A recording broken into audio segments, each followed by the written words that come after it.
ఒక Kinder garden teacher తన క్లాస్లోని పిల్లలకు ఒక గేమ్ ఆడించాలని అనుకుంటుంది.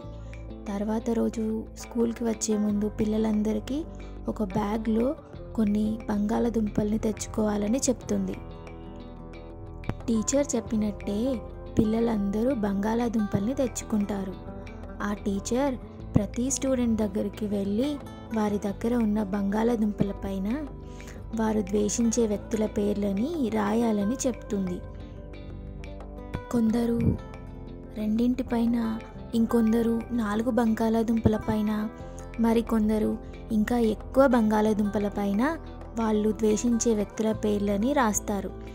ఆ తర్వాత టీచర్ పిల్లలతో మీరు ఈ బ్యాగ్ని ఒక వారం రోజుల పాటు ఎక్కడికి వెళ్ళినా, ఆఖరికి టాయిలెట్కి వెళ్ళినా తీసుకెళ్ళాలని చెప్తుంది. ఇలా రోజులు గడిచే కొద్దీ పిల్లలు బరువైన మరియు పాడైపోతున్న బంగాళాదుంపల చెడు వాసన గురించి టీచర్కి కంప్లైంట్ చేస్తారు. అదనంగా ఎక్కువ బంగాళాదుంపలు ఉన్నవాళ్ళు మరింత బరువైన బ్యాగ్ని మోయాల్సి వచ్చింది. ఇలా వారం రోజులు గడిచాయి. ఇక పిల్లలు ఊపిరి పీల్చుకున్నారు, ఎందుకంటే ఆ ఆట అయిపోయింది.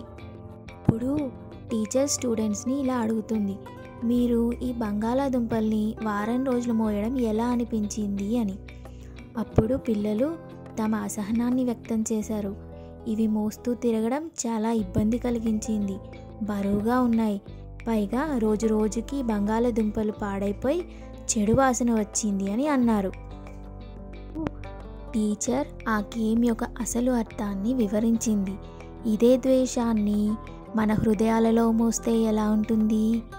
మీరు ఒక వారం రోజుల పాటు కూడా పాడైపోయిన బంగాళాదుంపల వాసనను తట్టుకోలేకపోయారు. మరి జీవితాంతం ద్వేషాన్ని మోస్తే ఎలా ఉంటుంది? అది మిమ్మల్ని, మీ మంచి మనసుని పాడు చేస్తుంది, మీ జీవితాన్ని దుర్వాసనతో నింపివేస్తుంది.